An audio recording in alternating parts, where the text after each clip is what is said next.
연구실장과 한국해양전략연구소 연구실장을 역임하셨으며 다수 대학에서 국제정치와 안보 분야의 강의를 하셨고요.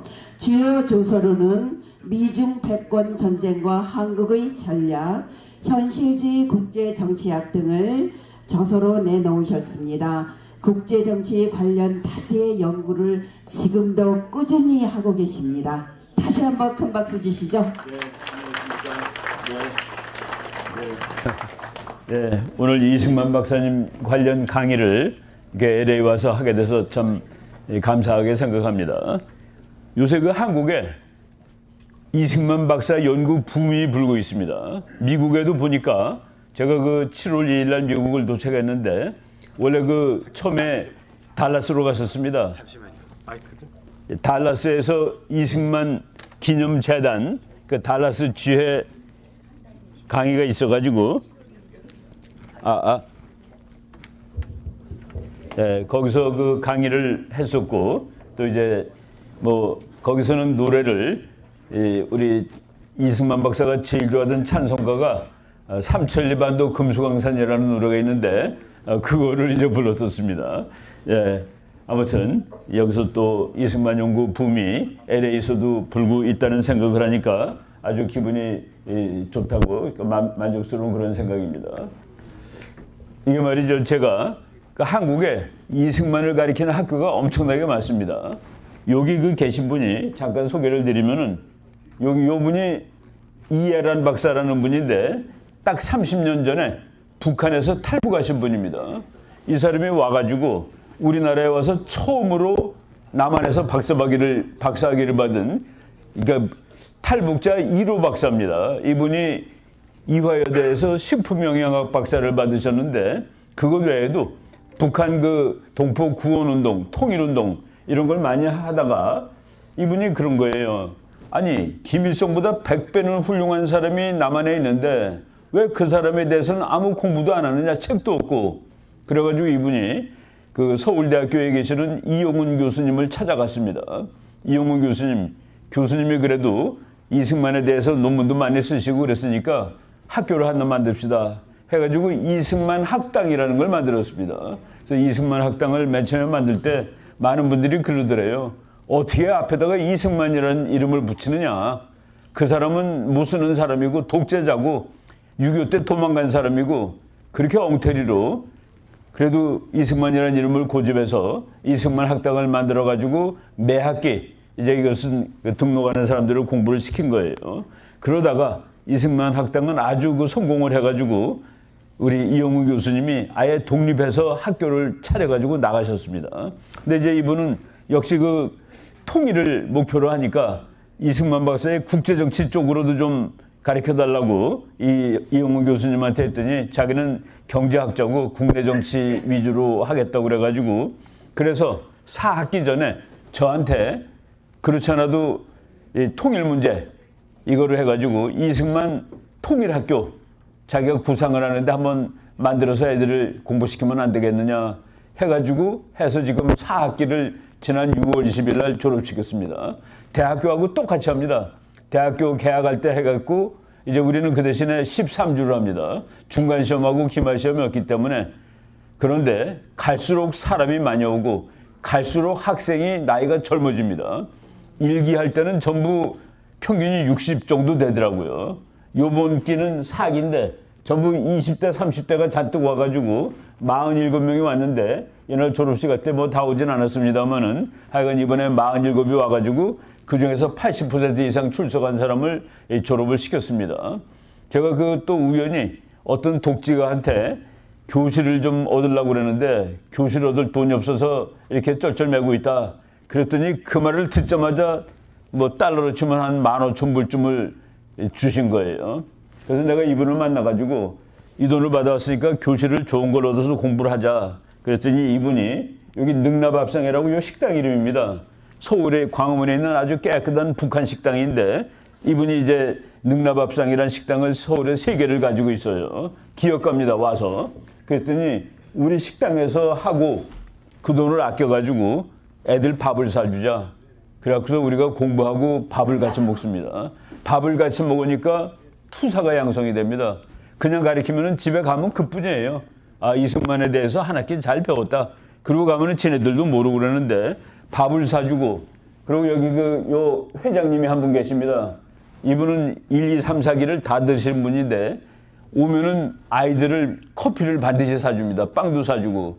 그래서 우리가 완전히 투사 군단을 만들었습니다. 여기는 젊은 친구들이 올림픽 공원 가서 다 밤새고 있습니다. 지금 여름 뭐 공부들 엄청나게 열심히 하고, 그리고 여기 우리 목사님이 1기서부터 4기까지 공부를 하셨는데, 제가 우리 아이들 공부할 때 기도로 시작하자 해가지고 이제 아침 9시 반서부터 11시까지는 제가 국제정치를 90분 가르치고, 그리고 20분 쉬고, 그리고 11시 20분부터 1시까지 100분 동안은 이승만에 관련된 과목을 7분이 와가지고 이렇게 이제 나눠서 가르쳤습니다. 그리고 그거 할 때마다 우리 목사님이 밥 먹을 때 기도하고 공부 시작할 때 기도하고, 그래서 하나님 안 믿던 학생들도 와서 뭐 엄청나게 이승만 박사 얘기를 하면 애들이 울면서 듣습니다.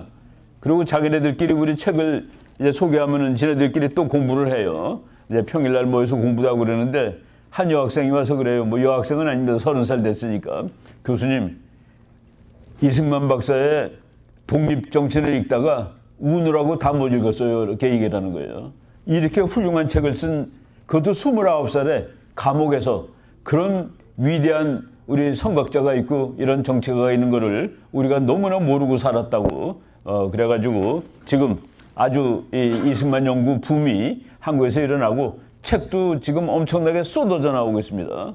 그리고 이승만 박사가 김구라든가 서재필보다 못한 사람으로 인식됐었는데, 요새 나온 책들 보면은 이승만 박사는 정말 대한민국 역사에서는 세종을 능가하는 최고의 인물이구나라는 그런 생각을 뭐 여기 있는 사람들 다, 여기 뭐 박사들도 있고 변호사도 있고 대단한 사람도 있어요. 그래서 40살 이상 된 사람은 등록금 40만 원, 40살 이하는 20만 원 이게 받고, 그리고 한 학기 지난다면은 언제든지 그냥 와서 공부할 수 있다. 밥은 다 우리가 무료로 제공한다는 이런 식으로 지금 학교를 운영하고 있습니다. 9월 달 여기 LA에 계신 분이 말이죠.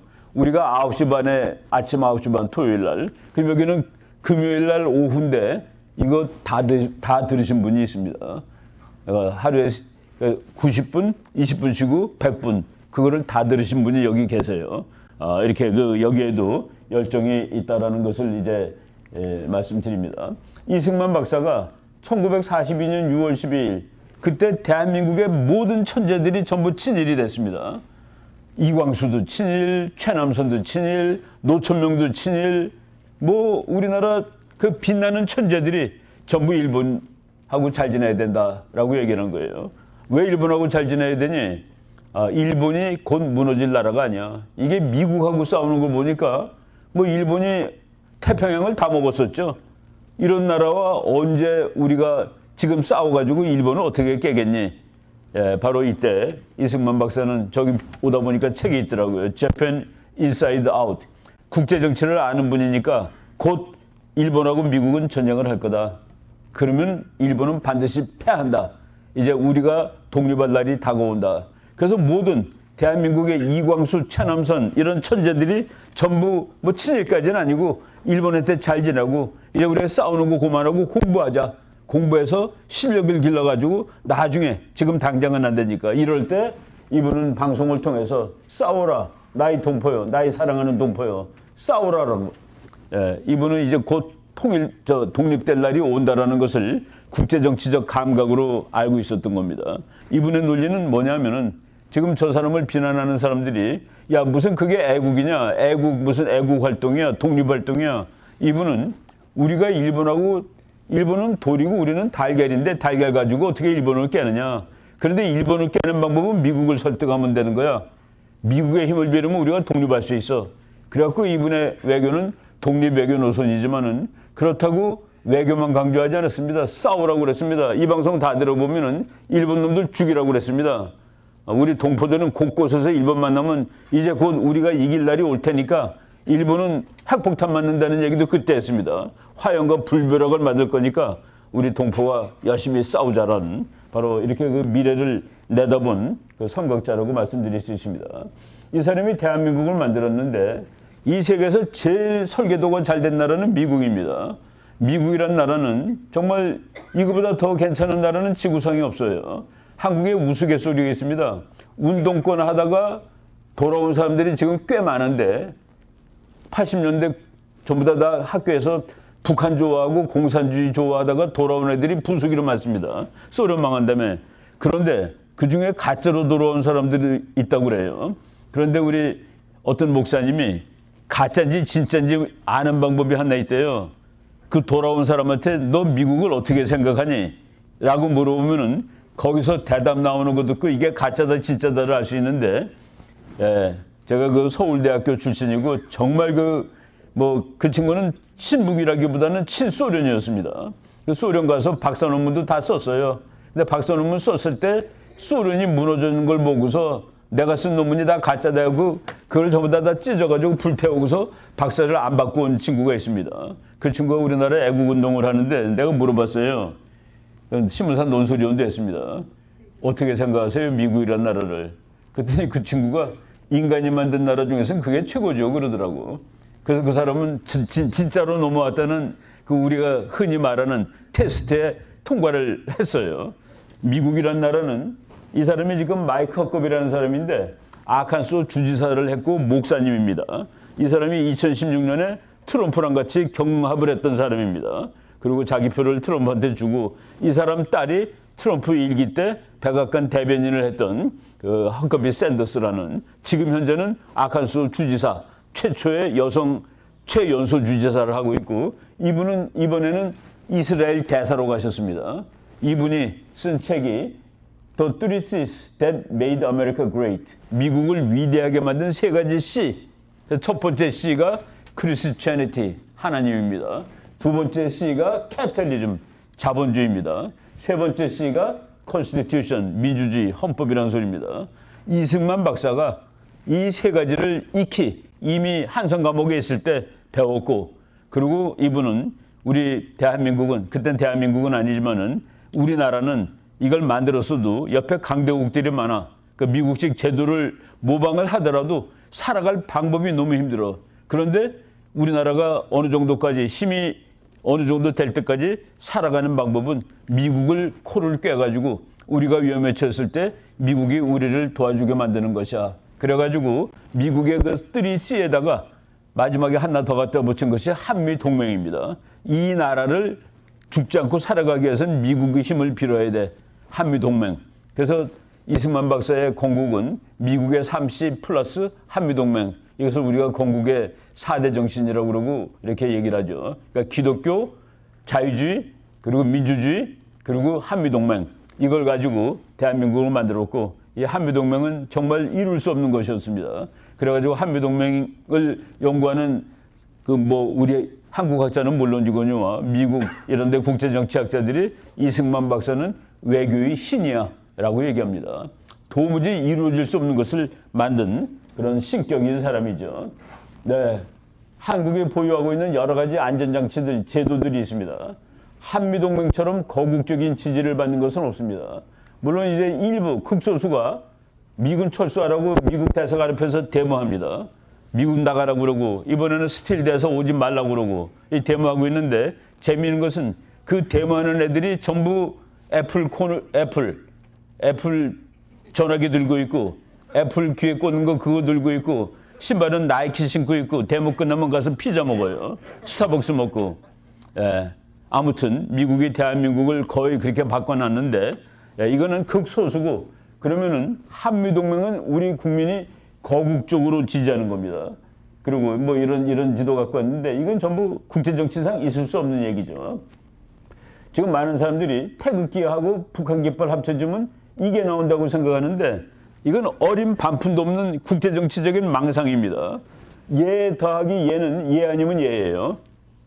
국제정치에 서독 더하기 동독은 통일독일은 서독이었습니다. 북월남 더하기 남월남은 통일월남은 북월남이었습니다. 대한민국 더하기 북한은 통일한국은 북한, 오와 남한입니다. 바로 통일의 방정식은 그 모든 통일은 흡수 통일입니다. 평화 통일도 있고 전쟁 통일도 있는데 전부 다 끝나는 양식은 한 나라가 우수한 나라가 접수하는 겁니다. 우리는 통일된 이 나라의 깃발은 이 깃발이고 통일된 한국의 국가는 애국가고 통일된 한국의 수도는 서울이고 통일된 한국의 헌법은 지금 헌법입니다. 바로 북한은 거꾸로죠. 통일된 이 나라의 이름은 조선민주주의인민공화국, 북한 애국가가 국가, 수도는 평양, 수도가 평양되는 날 서울은 김일성시로 100% 바뀝니다. 우리가 통일하면은 평양을 이승만시로 바꾸진 않을 거예요. 바로 하나로 통일되는 겁니다. 뭐 우리가 얘기했죠. 서독 플러스 동독은 통일 독일은 서독이다. 북월남 더하기 남월남은 통일월남은 북월남이다. 수도고 뭐고 다 그대로입니다. 그래서 나는 우리나라 학자들이 통일헌법 만든다 그러면 웃긴다고 그래요. 남한 헌법이 통일헌법입니다. 이승만 박사가 남한의 정치제도를 북한에 이식하는 것이 통일이요.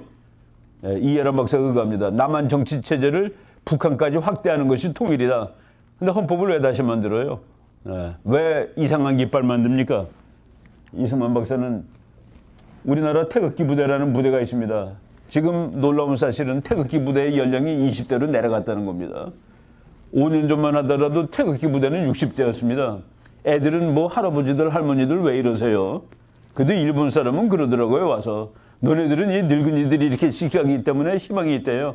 늙은이들조차도 이렇게 씩씩하니까 일본은 그것도 없다고 얘기를 하는데 이제 이것이 20대로 내려왔습니다. 20대는 들고 다니는 깃발도 훨씬 더 커요. 그래서 걔네들이 와서 어르신네들 미안해요. 잘못 알고 있었습니다. 요새 서울시내 가보세요. 태극기 들고 행진한 사람은 전부 청년들이다 라고 말씀드릴 수 있죠. 네, 한미동맹은 우리 국민의 거국적인 지지를 받는다. 이거를 우리나라 연구소 중에서 정치학 박사가 제일 많은 연구소가 통일연구원하고 국방연구원입니다. 각각 20명 이상의 정치학 박사들이 연구하는 기관인데 윤석열 대통령하고 이재명이하고 붙었을 때 그 몇 달 전에 가장 큰 한미동맹에 관한 미국에 대한 한국의 국민의 인식조사라는 조사를 했는데 그때 이제 93%의 한국 국민이 한미동맹은 절대로 필요하다고 대답합니다. 93%가 대답한 것은 그런 어떤 제도에 대해서 이거 찬성이야 물어봤을 때 93% 이거는 뭐 압도적인 여기서 이제 한미동맹 당신 다음번 선거에서 누구 찍을 거요? 나 더불어민주당 찍을 겁니다. 라는 사람의 93.9%가 한미동맹 건드리지 말라고 그랬습니다. 국민의힘 윤석열이죠. 96.4%입니다. 그래서 한미동맹에 관해서는 뭐 민주당이나 국민의힘이나 똑같다는 얘기입니다. 93, 96이니까 그건 차이가 없는 거예요. 광주 사람들한테 한미동맹 어떠냐? 그거 없으면 안 됩니다. 그거 다 답입니다. 이거에 관해서는 누구도 바로 이것은 이승만 박사가 만들어 놓은 그런 끝내준 것이죠. 미국에 대한 호감도를 한 번 더 주변국에 대한 호감도와 비교해서 물어봤더니 10점을 만점으로 해갖고 5점 넘은 나라가 미국 한 나라입니다. 5점은 넘어야지 그래도 좋다예요. 5점 이하면은 그저 그래 또는 못하다죠. 미국이 6.97, 러시아 4.83, 중국 4.32, 일본 4.31, 북한 3.67. 북한은 한국 국민이 일본보다도 더 싫어하는 나라다라고 보시면 되는 거죠. 한국의 안보에 가장 도움이 되는 국가는 누구냐 그랬더니 85.7%가 미국이라고 대답했습니다. 5년 후에 어떻게 되냐? 요건 2022년 조사인데 5년 후에도 미국이 가장 중요하다가 81.7. 그리고 놀라운 것은 경제적으로 우리나라의 가장 중요한 나라가 어디야? 우리나라 보통 사람들이 중국이라고 대답하고 있었습니다. 2022년에 미국이 제일 중요합니다. 이건 기업인들이 대답한 겁니다. 중국이 아니라 미국이 제일 중요합니다. 바로 이렇게 한국 사람들의 미국에 대한 인식은 대단히 현실주의적이고 건강하다라고 말씀을 드릴 수가 있겠습니다. 네, 요새 그 젊은이들이에요. 행진하는 거 보세요. 전부 애들이잖아요, 그죠? 20대, 30대 미국 깃발 들고 얘네들은 뭐 어른들보다 데모도 잘합니다. 악기들 들고 와가지고 바이올린들 들고 나오고 첼로 들고 나오고 뭐 누가 지휘자도 없어요. 근데 그냥 바이올린이 20개 생기면 오케스트라가 돼가지고 애국가도 연주하고 7월 4일 날은 전부 다 또 미국 저 스타 스팽글드 배너를 연주하고 이런 식으로 지금 한국의 젊은이들은 압도적으로 이제 우파화되고 있습니다. 얘네들이 왜 그러니까 그 50대들 좌파의 사상에 물든 애들이 저것들 다 극우라고 그랬는데 그러니까 우리나라에서는 자기랑 생각 다르면 다 극우라고 몰아칩니다. 저도 극우예요. 극자가 붙는 기준은 내가 총이나 칼이나 몽둥이 들고 다니면서 내 생각하고 다른 놈을 가서 패면은 그때 극자가 붙을 자격이 생기는 겁니다. 그러니까 자기의 견해를 위해서 폭력을 사용하느냐, 그러니까 이제 극우 국자의 기준인데 대한민국에는 그런 극우 국자는 없습니다. 근데 꼬마들이 왜 우파가 됐느냐? 정말 대한민국 5,000년 역사에서 처음으로 정말 태어날 때부터 자유로운 인간입니다. 쟤네들은 교복 입고 다닌 적도 없고 머리 빡빡 깎고 다닌 적도 없고 선생님한테 매 맞은 적도 없어요. 얘네들은 정말 진정한 자유인입니다. 요새 우리 대학 애들이 말이죠. 우리 대학원생들 수업하다가 우리 저녁이나 점심이나 먹으러 갈까? 네, 먹으러 가요. 가서 시키는 거 보면 기가 막혀요. 교수님이 시키는 것보다 비싼 거 막 시킵니다. 옛날에는 어떻게 감히 교수보다 더 비싼 걸 시켜? 그런데 요새는 교수가 낸다는 그런 개념이 없어요. 애들이 지껏 지 돈을 내는 겁니다. 요즘 시험 감독 안 합니다. 옛날에는 노트 좀 보여줘. 그러면은 그래 너 결석했지? 예. 그래서 노트 빌려줍니다. 요새는 왜 내가 내 노트를 너한테 빌려주니까 답입니다. 시험 볼 때 보여줘? 그런 게 어디 있어요? 절대로 안 보여줍니다. 예. 그냥 전부 그냥 이게 나쁘게 말하면 전부 개인주의 그리고 경쟁 이게 치열해졌는데 요새 애들은 다 그렇다는 얘기입니다. 밥 먹으러 같이 가는 게 이상한 거예요. 왜 밥 먹는데 같이 가니? 나 혼자 가야지. 그런 애들한테 우리 다 함께라는 것이 통하지 않는 겁니다. 사회주의적 발상 자체가 통하지 않는 거예요. 걔네들은 자기의 처한 현실을 어떻게 해석하느냐. 예를 들어 내가 정말 가고 싶은 대학을 못 갔어요. 아유, 내가 고등학교 때 공부를 더 열심히 했으면 좋은 데 갔을 걸 이라고 생각합니다. 자기의 현황이 자기 때문이에요. 사회주의자들은 우리 아버지가 돈을 더 벌었으면 내가 과외를 해가지고 서울대학을 갔을 텐데 연대의대를 갔을 텐데 예, 그거는 사회주의적 성향이 있는 애들이고 나의 불행한 처지를 사회가 구해줄 수 있다고 믿을 때 좌파가 되고 공산주의자가 되는 겁니다. 예, 내 문제는 결국은 내가 해결해야 돼. 그런 시대가 우리나라 10대, 20대, 30대까지 그렇다고 보입니다. 그래서 앞으로는 뭐 북한은 저절로 무너질 수도 있어요. 네, 우리나라 미국 한미동맹 70주년일 때인데 아주 거창하게 이게 윤석열 대통령이 있을 때예요. 서울시에 한미동맹 70주년 당신은 영웅입니다. 네, 삼성이 광고를 뉴욕에다 붙였는데 뭐 아주 참 미국 사람들이 감동받았습니다. 미국과 대한민국은 한국전쟁 영웅들의 희생과 헌신을 영원히 잊지 아니할 것입니다. 감사합니다. 그러니까 미국 사람들이 저 삼성은 다 알죠. 미국 사람이. 어떤 사람은 삼성을 일제로 한다고 그래요. 일본 거는 좋은 거니까 삼성은 당연히 좋은 거니까 일제겠지. 그럴 정도로 지금 우리나라에서 제일 큰 회사 두 개는 매출액이 둘 다 달러로 1조가 넘습니다. 삼성하고 하이닉스는 전부 다 1조가 넘어요. 일본에서 1등은 2천억 달러 됩니다. 그러니까 우리나라 1등, 2등은 근데 평균을 내면 일본 거가 더 많은데 우리나라 1등, 2등은 일본 거의 5배, 6배 된다. 그래가지고 지금 그 두 회사가 버텨가지고 한국이 망하지 않고 버티는 겁니다. 이 정도로 이제 삼성 뭐 괜찮죠? 삼성이 미군 장군들 갖다 놓고 이렇게 광고하고 작년 70주년 때 이렇게 참 했습니다. 그리고 Americans died to 하여간 한국을 지켜주기 위해서 목숨을 바쳤습니다. 한국을. 그래서 한국 사람들은 미국 사람들에게 감사합니다. 이런 식으로 이렇게 미국 고속도로에 입간판 세우고 그랬습니다. 이승만 박사가 이 나라를 만들 때 그때 온 세상에 사회주의가 더 좋답니다. 한국 국민들 중에서도 7, 80%는 사회주의가 좋아요. 사회주의가 뭔지도 모르면서.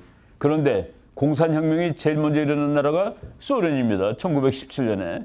바로 1923년에 우리나라 독립운동이 압도적으로 좌파에 휘둘리게 됩니다.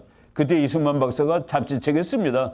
태평양 잡지라는 책에 공산당 당부당이라는 논문을 쓰는데 공산당이 옳은 것 나쁜 것 같이 나눠먹자는 것은 참 좋은 생각이다. 그런데 실제로 나눠먹는 건 불가능한 일이다. 예, 그럼 논아먹는 건 불가능한 겁니다. 하나님도 논아먹으라고 그랬는데 인간이 논아먹지 못하는 것은 우리가 완전하지 않아서 논아먹지 못하는 거예요.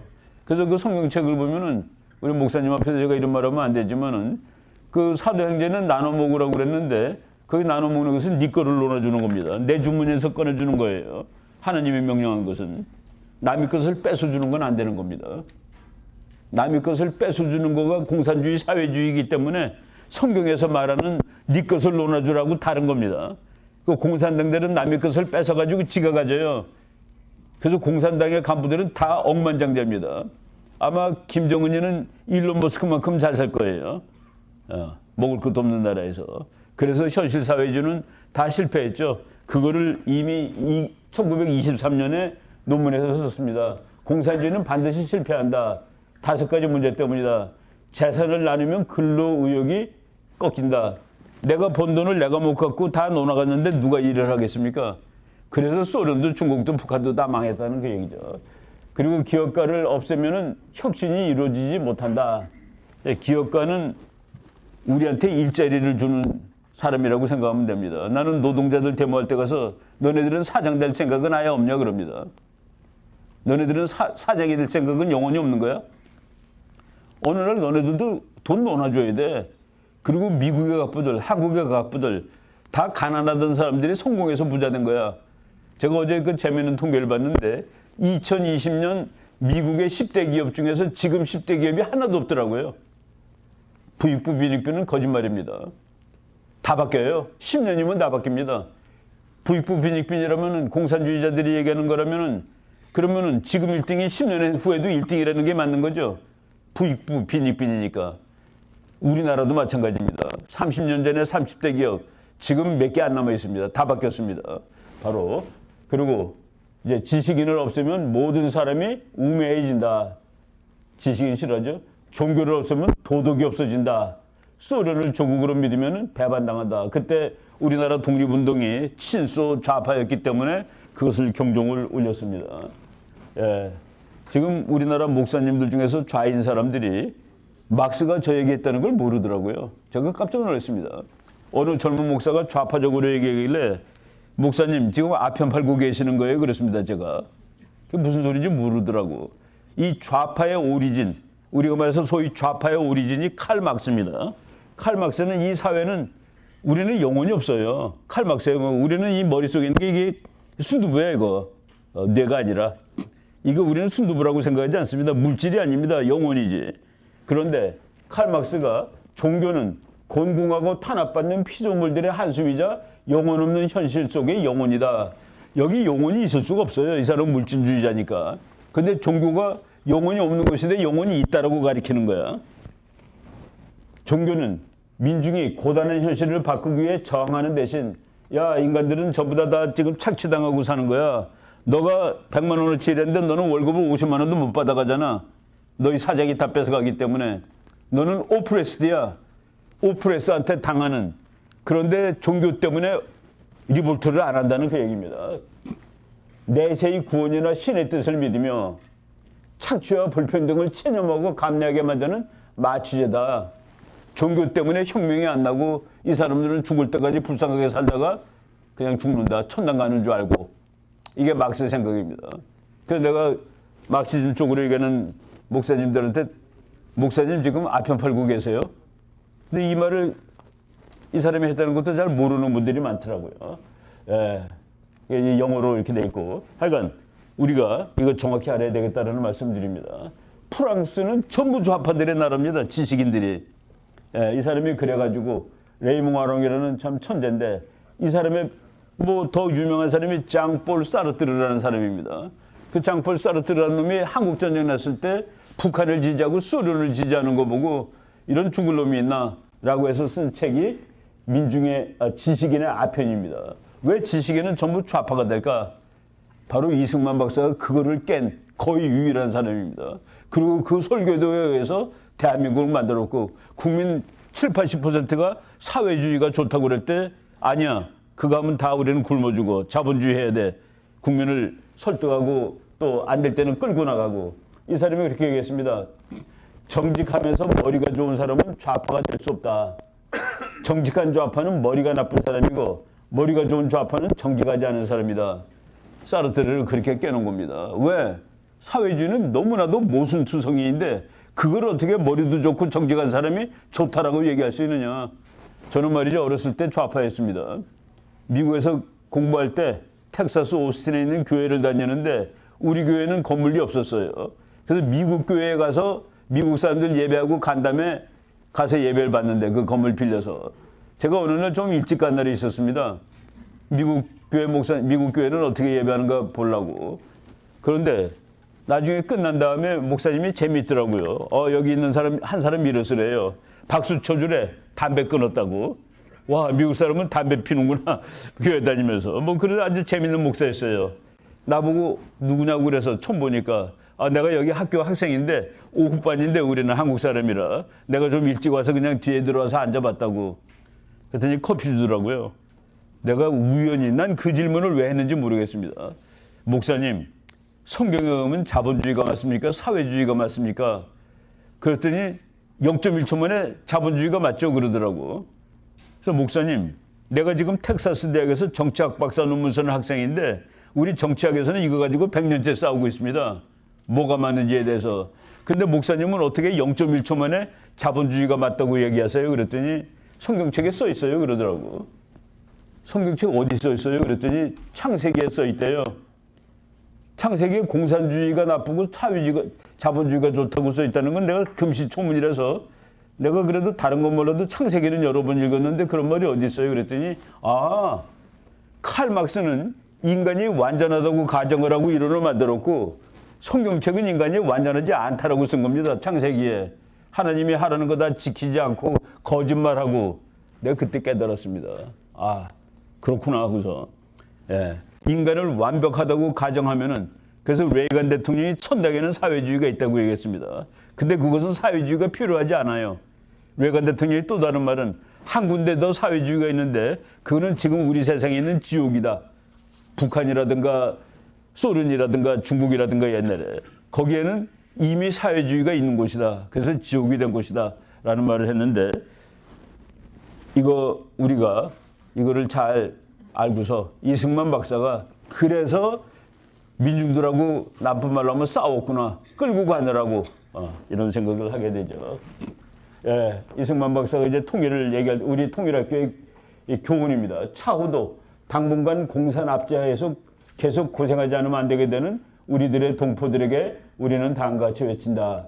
동포의 희망을 잃지 마시오. 우리들은 여러분을 잊지 않을 것이며 모른 채 하지도 않을 것입니다.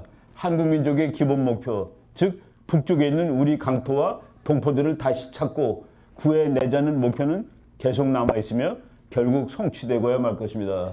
저는 이 성취가 이제 정말로 가까이 와 있다고 생각합니다. 한번 예측해 보시오. 그러면은 나는 용감하게 트럼프 대통령 임기 끝나기 전에 아마도 북한이 무너질 것 같아요. 중국도 마찬가지고 라고 얘기하고 싶습니다. 네, 오늘 그런 얘기를 조금 해드릴 텐데 국제정치 심플한 원칙이 있습니다. 국제정치에 이 사람이 2400년 전 사람인데 왜 2400년 전 사람의 말을 인용하느냐. 내가 전쟁 논두는 첫 시간에 우리 교수가 그러더라고요. 우리가 알고 있는 전쟁에 관한 지식은 2400년 전 투키디데스가 알고 있던 지식을 별로 뛰어넘지 못한다. 우리가 알고 있는 거가 저 사람 수준도 안 된다라는 얘기입니다. 이 사람이 그 책에서 한 말이에요. 펠로폰네소스 전쟁사에서 세상에서 권리란 오직 힘이 비슷한 나라들 사이에서 문제인 것이다. 권리 얘기할 때는 비슷한 놈들이 하는 얘기다는 얘기입니다. 강한 자는 자신들이 할 수 있는 것을 할 것이며 약한 사람은 자신들이 당해야만 할 고통을 당할 뿐이다. 그래서 당신은 강대국만 가지고 세계를 보는 거야? 그래서 우리가 강대국 되려고 노력하는 거 아니에요. 우리 스스로 강대국이 되고 이승만 박사같이 국제정치에 탁월한 사람은 내 힘이 모자르면 센 놈 힘을 빌리면 돼. 그게 한미동맹입니다. 한미동맹이 있었기 때문에 우리는 지금까지 80년을 버틴 거예요. 우리 옆에 일본도 우리보다 세고 중국도 우리보다 세고 소련도 세고 북한도 우리보다 더 셌습니다. 근데 어떻게 버텼냐? 우리는 미국 가지고 버틴 거예요. 그동안에. 바로 그래서 이 세상 모든 나라들은 온갖 방법으로 자국의 힘을 증강시키려 노력하는 것이다. 여기에는 자신의 힘을 증강시키는 방법이 있고 좋은 동맹을 얻는 방법이 있다. 우리나라 원자력 공부를 제일 먼저 시킨 사람이 이승만 박사입니다. 그때 이승만 박사가 공부 잘하고 머리 좋은 친구들 미국으로 보낸 거예요. 가서 그 공부와 원자력 공부해와. 그것이 가장 끝내주는 에너지야. 그래서 우리나라 정말 그때 수재들이 와서 원자력 공부하고 그 원자력 공부한 사람을 직접 쓴 사람이 박정희입니다. 그래서 그 박정희가 우리나라 경제 개발을 하고 무기를 발전시키고, 세계가 이렇게 생겼습니다. 이 조그만 나라가 어떻게 버텨요? 빨간 거 그냥 당장 빨간색 되는 거지, 내일 모레. 국제정치학적으로 봤을 때 저걸 버티게 한 힘은 우리 목사님들 말씀 빌리면은 하나님의 보호하사. 하나님의 보호하사. 그리고 국제정치학적으로 말하면은 이 빨간 거보다 더 큰 파란색이 나 네 편이야. 이승만 박사가 그거를 정말 미국이라는 거창한 세력을 자기 편으로, 한국 편으로 만들어 놨기 때문에 이 지도보다 더 무서운 지도는 이거죠. 이 지도는 지금도 마찬가지예요. 옛날에는 이게 공산주의, 지금은 독재 정권. 근데 자유주의 반공을 표시하는 이 꼬마가 70년 동안, 80년 동안 죽지 않고 살았던 것은 이승만 박사가 미국이라는 힘을 우리 코에다가 미국이란 거인의 코를 꿰가지고 그 코를 어떻게 깨느냐. 그것이 이승만 박사의 기적이죠. 한미동맹 탄생 비화라고 해가지고 남시욱이라는 동아일보 논설위원 출신인 분이 썼는데 정말 잘 쓴 책입니다. 이 책 보면은 정말 이승만 박사 대단하다라는 생각을 할 수밖에 없어요. 1949년법 뭐 이제 이거 뭐 쭉 나오는데 여기 뭐 큰 것만 보겠습니다. 당초 한국은 미국이 전략적 가치가 없다고 판단해 태평양 지역 방위선에서도 제외했던 국가였다. 동맹의 대상이 결코 아니었다. 미국은 주판치죠. 중요한 나라 도와주는데 한반도는 아무리 봐도 중요하지가 않아요. 1948년에 한국 정부 만들고 미국이 1949년 6월 30일 날 전부 철수할 때 그때 미국의 계산표에 보면은 미국이 도와줘야 될 나라 16나라 중에서 한국이 종합순위 13등입니다. 한국까지 도와주면 좋은데 내가 그만한 힘이 없어. 가고 뭐 만약 안 되면 할 수 없는 거지 하는 그런 생각. 그렇게 중요한 나라는 아니었다는 얘기입니다. 뭐 이런 한미동맹 맺기 전에 몇 가지 약속이 있었어요. 근데 그것은 뭐 한국 전쟁을 막는데 아무런 기여를 못했고 한국 전쟁 중에 만든 한미 상호 방위 조약이 70년, 80년 동안 한국을 살아남게 해준 그런 끝내주는 문서가 됐는데 그 얘기를 잠깐 해드리겠습니다. 한국 전쟁이 났을 때 그때는 우리나라 국경선이 직선이죠. 북한이 다 밀고 내려오는 겁니다. 다 밀고 내려오는 건 그날이 첫날이었어요. 그 이전에는 여기서 찔끔, 저기서 찔끔, 다 밀고 내려온 것이 6.25입니다. 전날 미국은 야, 이 공산당이 덤벼든다 하는데 우리 지금 난중일기라는 책을 프란체스카 여사가 썼다고 그랬죠.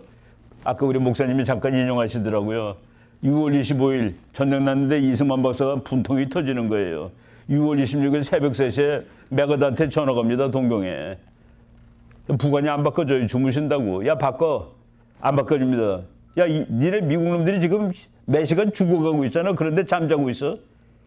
메가드 장군이 푸시시 받았습니다. 당신 책임져. 내가 뭐라고 그랬어? 미국 나가면 전쟁 난다고 그랬지? 전쟁 났으니까 당신이 책임져. 메가드가 내가 책임질 겁니다라고 대답을 합니다. 나는 그 순간에 미국 장군을 별 5자리를 깨워가지고 소리 지를 수 있는 대통령이 한국에 없었더라면 한국은 그날 끝나는 겁니다. 나는 그게 영어로 뭐라고 그랬을까가 너무 궁금해요. 소리를 지르는데 우리나라 지금 영어 잘하는 사람들 소리 지르기 힘들어요. 미군 별 5한테 바로 그것을 프란체스카 여사가 기록했죠. 프란체스카 여사가 50살이 넘은 이승만을 보고서 뿅 간 겁니다. 프란체스카 여사가 이제 자기 엄마랑 제네바를 방문했는데 이승만 박사가 외교한다고 제네바를 간 거예요. 식당에 자리가 모자라.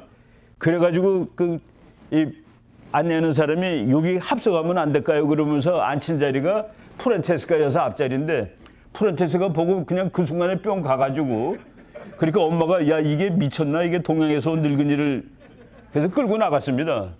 끌고 나갔는데 프란체스카가 이승만 박사가 신문에 난 거 다 하고 결국은 이제 결혼을 했는데 어떤 사람은 그래요. 유대인과 한국인의 만남이라고 그럽니다. 프란체스카 여사가 모든 타자를 낮춰주고 나중에는 어깨에 벽이 걸렸습니다. 이승만 박사가 부르면 쳐주고 프란체스카는 영어하고 독일어가 다 그냥 자기 자유자재인 사람이었어요. 우리나라 참 뭐 어떤 사람은 그 파란 눈에 미국 사람을 데리고 사는 이승만 그러는데 이승만은 너무 여자들이 좋아해서 할 수 없이 외국 사람 데리고 살아야지 한국 사람들이 경쟁이 없어지는 거예요. 그런 측면도 있었습니다. 이건 뭐 농담이지만은 나는 미국 사람들 보면 참 고맙습니다. Happy New Year from Korea 1952.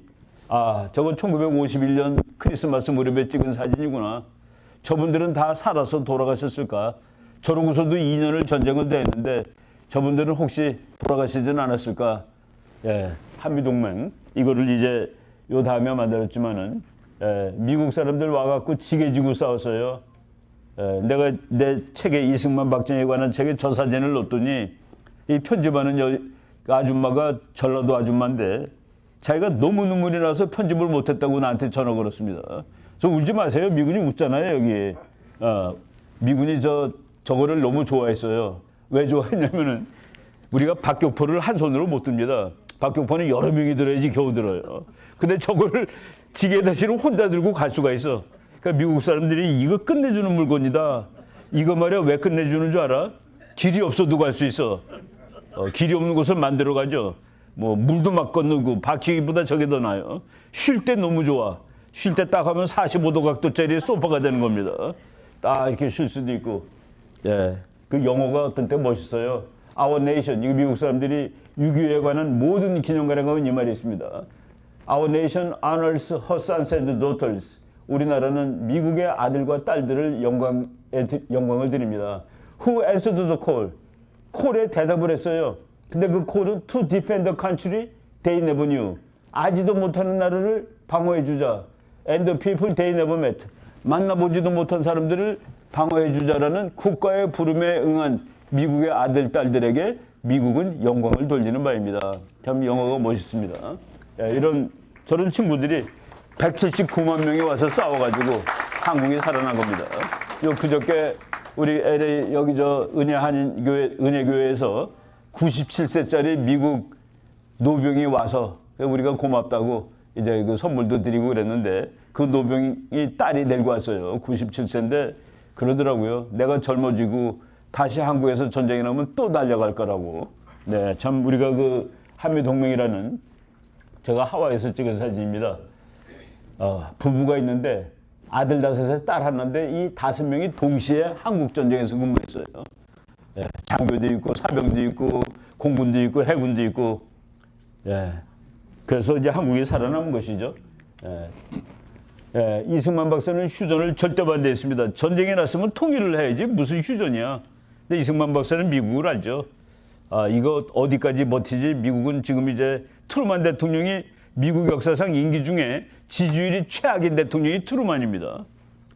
그래서 이승만 박사는 트루만 대통령이 더 버틸 수 없을 거야. 결국은 휴전을 해야 돼. 그런데 이 휴전을 할 때 정말 죽어도 어려운 한미동맹을 내가 얻어내고 말 거야. 바로 휴전을 있는 힘 다해서 방해하는 겁니다. 그리고 최악의 방해는 그 3만 몇천 명의 포로인데 그때 이승만 박사가 메가더 장군 당신이 지휘해 전쟁 지휘권을 줬는데 이제 그리고 다른 장군으로 바뀌었는데 휴전 협정을 할 때 이승만 박사가 자기가 전시 작전권을 행사를 하는 겁니다. 다 풀어줘. 그래서 2만 6천 명이 풀려나오죠. 그때 미군이 쏴서 몇십 명 죽었습니다. 우리나라 군인들이 보초 쓰는 미군 얼굴에다가 고춧가루 뿌리고 그리고 몇만 명 구해낸 거예요. 이승만 박사가 그러니까 처칠이 난리가 나고 미국도 난리가 났습니다. 적이 하나 더 생겼다고 저거 죽여야 돼. 그래서 이승만 박사를 죽이겠다는 계획이 있었는데 그 오퍼레이션 에버레디 작전 이승만 죽이려고 그랬었습니다. 죽이든지 제거하든지 그 힘든 상황에서 방공포로 석방을 했고 미국이 이거 들어주지 않으면은 이 전쟁 못 끝내겠구나 해가지고서 아이젠하워 대통령이 매주 줄 테니까 제발 휴전에 그래, 휴전에 반대는 하지 않을게. 내가 사인은 안 해. 사인을 안 한 겁니다.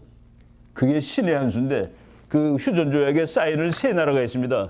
미군, 클라크 대장이 했어요. 팽덕회, 중국군 사령관이 했습니다. 김일성, 셋이 했어요. 거기에 이제 우리가 조금 이따 그 조약을 읽겠지만은 거기에 그 3나라가 조약을 맺었는데 그저께 미국 대통령이 중국이 우리의 선거를 다 간섭했다. 사이버 어택을 했다. 컴퓨터로 공격하였다. 그런데 2023년 1월 달에 윤석열 대통령이 있을 때 우리나라 국방장관하고 미국 국방장관이 사이버 어택도 전쟁한 것으로 간주한다라고 문기를 넣습니다. 그래서 지금 미국이 한반도에 전쟁을 선포할 수도 있어요. 중국이 미국 선거를 다 사이버 어택했기 때문에 중국이 공격한 거로 그렇게 되면 한국이 지금 다 바뀔 가능성도 있는 겁니다. 바로 이승만 박사가 사인을 안 했지만은 하여간 방공포로 뭐 하고 미국은 다 반대예요. 미국 군부는 강경하게 방위조약을 반대했다. 클라크 장군은 53년 4월 18일, 53년 7월 27일 전쟁 끝내죠.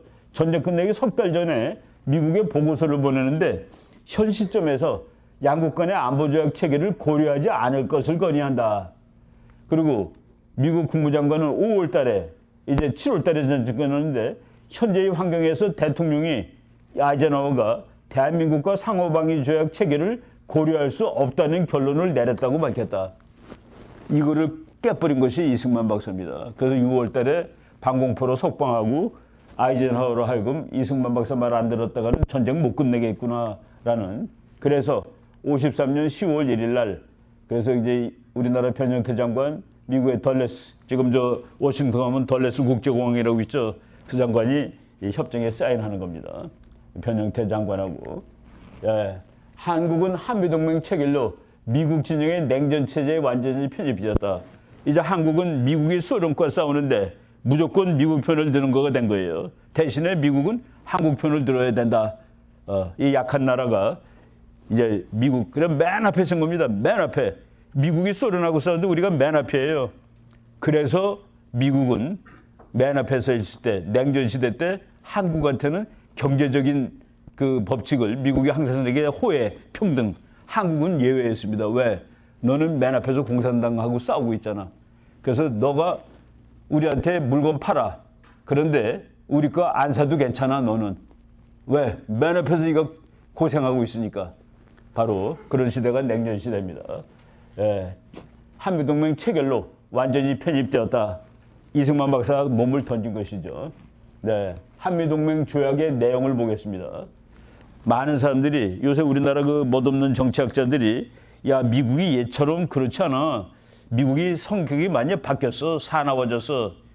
동맹은 말이죠. 누가 맺는 건 줄 아세요? 친구가 맺는 게 아닙니다. 적이 같은 나라가 맺는 거예요. 적이 같은 나라. 적이 같은 나라가 예를 들어서 미국하고 한국이 동맹 맺을 때 동맹 맺은 이유는 한국도 미국도 중공과 북한과 소련을 적으로 봤기 때문에 맺은 겁니다. 친해서 맺은 게 아니에요. 내가 친하다고 그래서 동맹 맺지 않습니다. 내가 우리 여기 박 회장 이사장님하고 친해요. 근데 우리 둘이 사이가 되게 나빠. 근데 너무 친하니까 나하고 동맹 맺재. 근데 나는 우리 여기 회장님하고 친하지도 안 친하지도 않아요. 그때는 내가 동맹을 맺으면은 아무렇지 않은 사람하고 싸울 일이 생기는 거예요. 그런데 우리 둘이 서로 하나도 안 친한데, 우리 회장님이 둘 다 적이야. 이사장님도 적이고 나도 적이면 그때 우리 같이 동맹 맺는 겁니다. 동맹은 적이 같은 나라가 맺는 거다. 친구가 맺는 게 아닙니다. 그걸 이승만 박사는 아는 거죠. 거기 내용을 한번 보는데 우리가 그 한미동맹이 말이죠. 조약으로 요 A4 한 장밖에 안 됩니다. 요게 한미동맹 전체예요. 이거 하나 가지고 70년, 80년 동안 이 나라가 전쟁을 면한 겁니다. 이승만 박사가 저거 도장 찍는 날 국민 여러분, 여러분은 이것 때문에 이제 두고 복을 누리게 될 거예요. 우리 애들이 그럽니다. 교수님, 우리나라를 우리 힘으로 막는 게 좋은 거 아닙니까? 너 말 한 번 잘했다. 정말 네 말 잘했다. 그런데 네 말 중에 이것이 포함되어 있지 않아. 북한은 혼자 자주국공한다고 그래가지고 군대 가서 12년 있다 와. 우리도 자주 극복하려면 너 군대 가서 10년이 있어야 돼. 그래도 미군 없는 게 더 좋으면 그렇게 해. 예, 미군이 있었기 때문에 우리나라 젊은이들은 길어야 3년 갔다 온 겁니다. 미군이 없는 북한은 10년씩 하고 있고 지금도 그래요. 바로 요거밖에 안 되는데 요거를 안 읽어본 사람이 우리나라 외무장관도 안 읽었다는 사실을 내가 먼저 확인했습니다. 그 외무장관 하던 사람이 또 끝내주는 대학 교수 출신인데 신문에다가 기고문을 썼는데 미국, 우리 한국 국민은 한미동맹을 너무나도 소중히 생각하고 있습니다. 그러니까 제발 우리가 미국이 원하는 거 다 해줄 텐데 중국하고 싸울 때 우리 좀 껴주지 마세요. 라고 썼어요. 그래서 내가 그 글을 쓴 걸 보고 이 사람이 한미동맹 조약을 안 읽은 사람이구나. 박사고 교수고 장관인데 그래서 우리 잠깐 읽어보겠습니다. 별로 길지 않으니까. 예, 서문입니다. 모든 국민과 모든 정부가 평화적으로 생활하고자 하는 희망을 재확인하며 태평양 지역에 있어서의 평화기구를 어쩌고저쩌고 태평양 지역. 미국은 한국하고 방위조약을 맺을 때 이 방위조약이 적용되는 지역이 태평양 지역이라고 얘기한 겁니다. 퍼시픽 에어리아, 태평양 지역에서 우리 두 나라 중에 누구라도 공격받으면 함께 싸워. 태평양 지역에 이라크는 안 들어갑니다. 미국이 이라크한테 너 동맹이니까 이라크 전쟁 좀 보내줘. 그거는 내 임무가 아니오. 퍼시픽 아니오. 대만에서 전쟁 났을 때 좀 가져와서 싸워. 대만은 퍼시픽입니다. 미국하고 중공이 싸울 때 좀 도와줘. 퍼시픽입니다. 여기 지리적인 요건이 써 있다. 그리고 1조. 1조는 그냥 2조. 당사국 중 어느 일국이 정치적 독립, 이거 서로 협의한다. 이것도 그냥 넘어가면 됩니다. 3조. 각 당사국은, 한국과 미국은 쭉 하다가 태평양 지역에 있어서 무력 공격을 자국의 평화 안전을 위태롭게 하는 것이라고 인정하고 각자의 헌법상의 수석에 따라 행동한다. 그리고 태평양 지역에서 전쟁 사건이 터지면 두 나라는 헌법적 절차를 거쳐서 같이 싸운다. 이승만 박사가 이따위 개소리가 있어. 이거 바꿔주소. 뭐라고 바꿔줄까? 전쟁 나면 즉각 참전한다로 바꿔줘. 나토는 그렇게 돼 있잖아. 나토 보면 5조에 나토 국가 누구에 대한 공격도 전체에 대한 공격으로 간주하고 즉각 반응한 대로 돼 있습니다. 우리도 즉각으로 바꿔줘. 근데 미국이 안 바꿔줬습니다. 4조. 상호적 합의에 의해 미 합중군의 육군, 해군, 공군을 대한민국의 영토 내와 그 부근에 배치하는 권리를 대한민국은 이를 허락하고 미국은 이를 수여한다. 주한미군이 점령군이라고 부르는 정신 나간 사람들이 있습니다. 주한미군은 6.25 끝난 다음에 가려고 그러는데 동맹 맺어가지고 한국이 미국 보고 너 여기 있어. 그래서 미국이 한국이 허락했기 때문에 내가 여기 있는다. 그래서 있는 겁니다. 점령군이 아니에요. 가지 말라고 그래서 여기 있는 겁니다. 한반도와 그 부근 지역에. 근데 애들이 또는 대통령 된 사람이 대통령 되기 전에 왜 점령군이 아직도 안 가고 있냐라고 쓰기도 하고 그런 겁니다. 이거는 한미 방위조약에 의해서 한국이 주둔하라고 그래서 그 허락을, 그 요구를 미국이 받아들여서 있는 겁니다. 5조. 5조는 이렇게 어떻게 이 효력을 발휘하다. 6조. 이게 6조가 또 기가 막혀요. 본 조약은 무기한으로 유효하다. 그리고 and, or와 if 있다며를 없이 어느 당사국이든 타 당사국에 통과한 후 1년 후에 본 조약을 종료시킬 수 있다. 오늘 미국이 말이죠. 한국 이제 그만하자. 그럼 내년 7월 17일 날 끝나는 겁니다. 한국 정부가 미국 그만합시다. 이거는 이렇게 써 있을 때 우리나라 국회의원들이 미국이 언제든지 관두겠다는 소리다. 그래가지고 한국이 저거 도장을 안 찍어주고 버텼습니다. 그래서 저거를 미국은 10월 1일 날 사인을 하고 그 다음에 1월 달에 미국에서는 통과가 되는데 우리도 통과가 됐는데 효력을 발휘하는 것은 한국이 반대하는 거예요. 그래가지고 언제 효력을 발휘했냐? 그해 그 다음에 11월 18일부터 효력을 발휘하는 겁니다. 그러니까 우리는 이게 니네가 언제든지 관둔다는 소리 아니야. 미국이 설득했습니다. 야, 미군이 서울 위에 있는데 전쟁 나면 즉각 싸우는 거지 무슨 소리야. 이것도 바꿔달라고 그랬습니다. 헌법상의 수석이 뭐냐. 미군이 동두천에 있는데 전쟁 나면 즉각 싸우는 것이지 이 문장 때문에 뭐라고 그러지 마. 그래서 이승만이 결국 받아들인 거예요. 근데 미국이라는 나라는 미국의 기본은 영원한 적도 영원한 친구도 없다. 그렇기 때문에 여기서 영원한이라는 말을 쓸 수가 없었던 겁니다. 이승만 박사는 그 내용을 아니까 이 정도면 충분해 하고서 미군이 철책도 근무했습니다. 1972년까지는. 그 서부전선은 미군이 지켰어요. 예, 이런 안전장치를 만들어 놓은 것이죠. 미국은 뭐 영원한 동맹이 없다는 거를 조지 워싱턴 대통령의 얘기도 나오죠. 특정 국가들에 대해서 지속적이고 완고한 혐오감을 갖는 한편 다른 나라에 대해서는 열정적인 애착심을 갖는 태도를 배제해야 된다. 그런 나라들은 노예 국가나 다름없다. 적개심의 노예든 혹은 애착심의 노예든. 그러니까 미국은 시시때때로 친구와 적이 변하는 겁니다. 지금 미국하고 제일 친한 나라는 아무리 봐도 일본입니다. 한때 미국하고 제일 친했던 나라 오랫동안 영국입니다. 미국이 독립할 때 제일 친했던 나라는 프랑스입니다. 프랑스가 미국 독립 도와줬죠. 무기도 내주고 영국하고 싸웠고. 네, 바로 미국은 적과 친구가 언제든지 변하는데 바로 이제 그래서 한국에 그 말을 안 써준 거예요.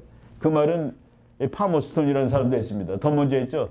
더 나중에 영국에게 영원한 친구와 영원한 적은 없다. 국가 이익만이 영원할 뿐이고 그 이익을 추구하는 것이 우리의 임무다. 라고 이제 얘기를 했습니다. 통일의 논리 잠깐 말씀드리겠습니다. 왜 우리가 그렇게 통일을 하고 싶은데 통일이 안 될까? 우리 국민들은 서로 만나면 울고 불고 통일하자고 난리치는데 왜 통일이 안 될까? 우리 민족이 단합을 못해서 그건 답이 아닙니다. 우리 민족은 통일을 원하지 않은 적이 없고 분단을 원한 적이 없습니다. 제가 대학교 다닐 때 안타까운 마음으로 우리 지도 교수님 이기택 교수님이라고 아주 그 당시에 난리던 분인데 교수님 우리들이 좀 더 잘했으면 그때 분단을 피하지 않았을까요? 어림없는 소리 하지 말아야. 그때 소련하고 미국이 합의점이 없어. 그 두 개의 힘이 우리나라에서 꽝 부딪혔을 때 이 나라가 잘라지는 거야. 소련이 압도적으로 셌다면 그때 공산 통일이 됐겠지. 미국이 소련이 10배 했다면 그때 자유민주 국가로 통일이 됐겠지. 그래서 우리나라는 언제 통일이 되느냐. 미국의 힘이 다른 모든 놈을 압도한다면 자유통일이 곧 됩니다. 미국의 적인 중국이라든가 소련이 미국을 헐치려 압도한다면 공산통일이 됐을 거예요. 그렇게 봐야 되는데 우리나라 통일을 제일 반대하는 게 지금 중국입니다. 일본도 별로예요. 왜? 통일되면 이거 무섭거든요. 나만 더하기 북한이 아니라 나만 곱하기 북한이 생기기 때문에 일본도 그렇고 중국도 그렇습니다. 중국 사람들은 통일된 한반도는 나의 뒤통수에 붙어있는 망치와 같다. 일본 사람들은 통일된 한반도는 나의 심장을 겨누는 단도와 같다. 미국 사람들은 그래? 통일된 한반도는 내가 중국을 때릴 수 있는 망치네. 내가 쥐고. 통일된 한반도는 까부는 일본을 찌를 수 있는 칼이네. 그러면 통일된 한반도가 미국 편이라는 보장이 어디 있니? 미국 놈들아. 그건 국제정치학 3000년짜리 진리입니다. 친구는 항상 멀리 있습니다. 북한이 통일을 했을 경우에 미국하고 곧 친구가 됩니다. 왜? 통일된 북한이 중국하고 일본이 무서우니까. 그래서 미국만이 한반도 통일에 대해서 반대가 없어요. 그런데 6.25 때 한번 하려고 그러다 보니까 중국 놈들 오고 뭐 이게 피가 나고 필성 개판. 이게 한반도 통일이 간단하지 않구나. 그러다가 지금 이게 너무 컸어요. 미국이 길러줬는데 너무 컸어. 1등 자리를 내놓으래. 요거 미국의 적도 안 되는 놈이 너무나도 말을 안 들어. 이 꼬마가 너무 말을 안 들어. 그래서 미국의 해결 방법은 남한이 북한을 접수해야지 북한 핵 문제도 해결되고 중국 문제도 해결된다고 보는 쪽으로 가는 겁니다. 그래서 우리가 통일에 그러니까 중국에 대해서 용감한 사람은 미국 역사 이래 트럼프가 최고입니다. 중국을 적이래요. 시진핑하고 친하다고 그러고 그 다음날은 죽이겠대.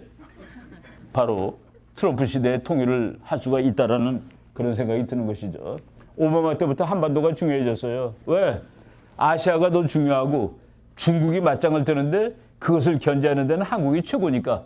그래서 아시아 때부터 오바마 때부터 미국 해군의 주력이 아시아로 가고 옛날에는 대서양의 6, 태평양의 4인데 지금은 거꾸로 태평양의 미국 해군의 6, 그리고 대서양의 4 이런 식으로 바뀌고 있습니다. 미국의 전략 지도예요. 결국은 중국하고 싸워야 되는데 얘는 망했으니까 중국을 포위하는 게 미국의 대전략입니다. 그래서 뭐 탄자 들어가느라 다 미국이 자기 편 만들었어요. 파란 게 미국 편입니다. 쫙 돌렸는데 중국을 마지막으로 포위할 나라가 북한입니다. 미국이 북한을 파란색을 칠해놔갖고 미국 말을 듣는 나라로 바꿔놓으면은 한국도 파란색, 북한도 파란색. 그래서 미국의 세계 대전략은 한국의 통일 쪽으로 지향하고 있습니다. 그래서 트럼프 대통령이 지금 저 중국을 손보지 않으면 안 돼. 그리고 그저께 중국에 대한 선전포고입니다. 2020년 선거는 중국이 다 한 거야. 그래서 내가 떨어졌어. 노골적으로 얘기하고 이제 수사해가지고 다 잡아줄 거야까지 얘기했죠. 중국 아무 말도 안 하고 있습니다. 예, 뭐 우리나라 통일 전략가죠. 누가 나에게 독일 통일을 이뤄낸 요인이 무엇이냐고 묻는다면 세 가지를 요약하겠다. 미국이 도와줘서, 소득이 돈이 많아서, 소득이 단결해서. 이 두 개는 있으면 좋아요. 근데 미국 이전은 없으면 안 되는 겁니다. 곽성조 교수가 우리도 똑같다. 미국의 도움 없으면 한반도 통일은 절대 불가능하다. 그런데 옛날 대통령들, 미국 대통령들은 그래 니네 따로 사는 게 너무 힘들어 보이지만은 그거 쉬운 일이 아니다. 자, 전쟁해야 돼. 6.25 때 중국군 오는 거 봐라. 그래서 지금 70년 끌었는데 드디어 트럼프가 중국을 주저앉겠다고 나오는 겁니다. 중국이 주저앉히면은 우리는 통일될 수 있습니다. 바로 며칠 전에 트럼프 대통령이 북한과 대화하겠다. To disarm North Korea. 북한을 무장 해제시키기 위해서. 그리고 possibly remove Kim as supreme leader. 김 씨를 북한의 최고 지도자 자리에서 날려버릴 수도 있어. 그 얘기를 6월 20일 날 했습니다. 그래서 이제 때가 오는구나라는 그런 생각을 하는 것이죠. 예, 뭐 트럼프 우리 많은 사람들이 한국 사람들이 트럼프 안 좋아하는데 대한민국은 지식인들도 다 트럼프 반대입니다. 제가 한국에서는 특바라는 별명을 가진 학자입니다.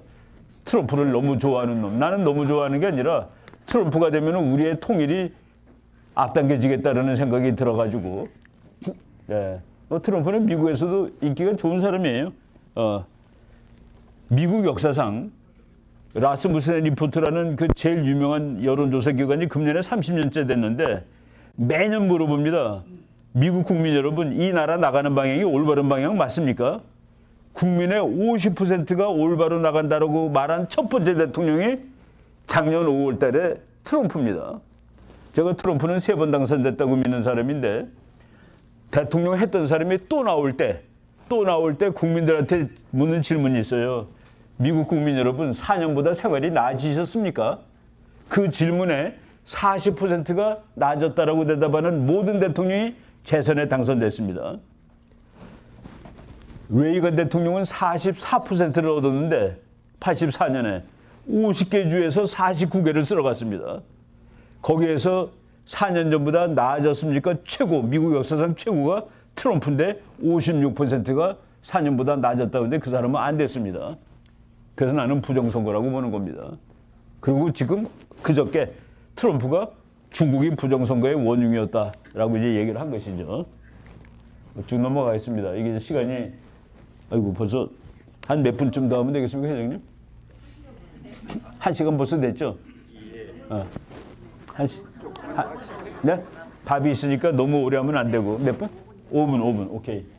예, 미국은 정말로 뭐 여러분들도 와서 미국이 이렇게 세계 1등 되는데 엄청 기여를 했습니다. 예, 여러분들이 자부하셔도 됩니다. 제가 그 보스턴의 서울대학교 동창회에 한번 갔었는데 300명이 오셨는데 뭐 전부 박사더라고요. 그래서 왜 여러분들 여기서 미국 도와주느냐고 우리나라 안 오고. 그분들이 다 미국을 그렇게 끝내주게 만드는데 기여를 해서 미국이 우리 또 좋은 친구가 되는 것이죠. 이거 뭐 쭉 우리가 보고 미국의 군사력은 2등부터 10등까지 합친 것보다 더 강합니다. 뭐 중국하고 미국이 비슷한 나라라고요? 말이 안 되는 소리를 지금 하고 있는 거예요. 그래요. 옛날보다 못하대. 제가 그냥 시간이 급하기 때문에 옛날보다 더 세다라고 데이터로 말씀드리겠습니다. 1945년에 미국은 너무나도 막강해서 독일, 이태리, 일본을 식민지로 만들 수도 있었다. 그때 미국은 세계 군사력의 40%를 차지하고 있었다. 2026년 미국의 군사력은 세계의 40% 똑같답니다. 그런데 1945년 미국이 독일, 일본을 식민지로 만들 수도 있을 만큼 막강한 군사력을 가졌을 때 그것은 미국 GDP의 40%였다. 지금은 미국 GDP의 3%입니다. 그리고 1995년 소련 망하고 5년째 미국을 당할 나라가 없었어요. 미국은 세계 GDP의 24.5%를 차지하고 있었다. 금년에 미국 GDP는 세계의 26%입니다. 그런데 지금 미국은 옛날이 아니래. 그리고 1995년에 미국 군사력은 세계의 50%였어요. 금년은 40%인데 트럼프가 내년에 국방비를 1조 5천억 달러를 신청했는데 그것이 통과되면은 미국의 국방비는 세계의 55에서 60% 사이가 됩니다. 예, 이제 미국의 힘을 이용해서 통일을 해야 되는 그 시점이 왔다라고 보는 것이죠. 그림 보세요. 우리는 중국과 러시아가 미국하고 맞먹는 줄 아는데 지구는 이렇다라고 논문에 나온 겁니다. 미국이 다 공격수고 중국 2명이 방어하고 있고 러시아가 골키퍼다 하는 그런 얘기죠. 예. 냉전 시대 때 소련이 여우예요. 중국이 토끼입니다. 이 책에서 내가 인용한 거예요. 푸틴이 그랬습니다. 셋이 뛰다가 전부 다 구덩텅이에 빠졌어요. 러시아가 여우가 소련이 늑대 선생 토끼부터 드세요. 근데 그 늑대가 여우를 잡아먹었습니다. 그래서 소련이 죽은 거예요. 근데 지금 세상이 바뀌어가지고 또 3마리가 다 빠졌는데 지금은 중국이 여우야. 그리고 러시아가 토끼고. 근데 그 여우 푸틴이 한 말이 뭔지 아세요? 불행한 사실은 여우하고 토끼가 아무리 힘을 합쳐도 늑대를 당할 수 없다는 것이다.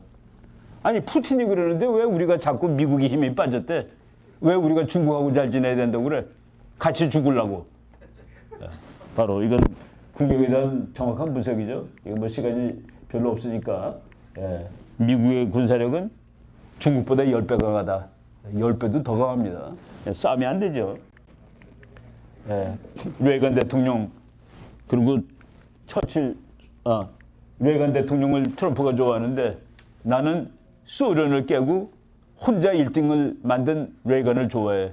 나는 레이건처럼 중국을 깨고 혼자 미국 1등 세상을 만들 거야. 바로 레이건 대통령 흉내를 내는 트럼프는 중국을 박살낼 텐데 중국이 박살나면 우리는 통일한다는 그 얘기입니다. 바로 그런 얘기들. 그거를 이승만 박사가 미리 알고 다 만들어 놓은 그런 설계도죠. 요거 하나만 이거 말씀 그만하겠습니다. 금년 1월 1일 날 트럼프가 백악관에 이 그림을 올렸어요. 2026년은 이제까지 보지 못했던 끝내주는 해가 될 것입니다. 그 옆에 설명이 2026년은 자유를 위한 투쟁의 한 해가 될 것입니다. 미국이 국가안보가 확립됐을 때 외교가 끝나는 나라가 아닙니다. 다른 모든 강대국은 내가 사는데 충분해 그러면 외교가 끝나요. 미국은 세상을 민주국가로 바꿔야 돼. 지구 전체가 민주주의가 돼야 돼. 우리만 잘 사는 거는 안 돼. 그 사명을 갖고 있다고 생각하는 나라입니다. 마두로를 1월 3일 날 잡아온 다음에 뭐라고 그런지 아십니까? 나는 3천만 명에게 자유를 가져다 주었다. 베네수엘라가 3천만입니다. 2월 28일 날 하메네이를 죽인 다음에 8천만에게 자유를 찾아주었습니다. 그러더라고요. 이란은 인구가 9천만인데 그중에 1,000만 정도는 이란을 지지합니다. 그러니까 8천만 반대하는 사람. 하루속히 트럼프가 2,600만에게 자유를 찾아다 주었습니다. 라는 말을 했으면 좋겠습니다. 그게 북한 인구예요. 이제 곧 그럴 가능성인데 그거만 내가 2페이지만 이거 그림 보세요. 마두로 잡으러 가는데 하메네는 저절로 넘어졌고 얘도 도망가고 얘도 도망가. 독수리라고 착각하는 사람이 우리 국민들이 대부분입니다. 중국은 독수리도 안 돼, 닭도 안 됩니다. 중국 사람이 그린 그림입니다. 바깥에 것도. 중국이라는 공산당을 자른 다리 보니까 베네수엘라, 또 자른 다리 보니까 이란, 이제 이게 노스코리아쯤 될 것 같아요. 둘이 같이 죽습니다. 북한하고 중국하고. 그런 날이 이제 곧 올 텐데 우리가 그런 날을 기다리고 이승만 박사의 전략이 그거예요. 그래서 미국하고 잘 지내면은 우리한테 좋은 날이 곧 올 거야. 미국이라는 나라, 여긴 또 기독교 나라고 이 세계에서 유일하게 모든 왕들은 하나님이 주신 권리를 뺏으려고 노력하는데 미국이라는 나라를 만들 때 하나님이 주신 권리를 우리가 한번 보장해 주는 나라를 한번 만들어 보자. 그래서 아주 특별하게 예외적인 나라인데 이승만 박사가 저게 최고야. 쟤랑 친해야 돼. 제 흉내를 내야 돼. 그리고 저놈한테 우리의 안보를 맡겨야 돼.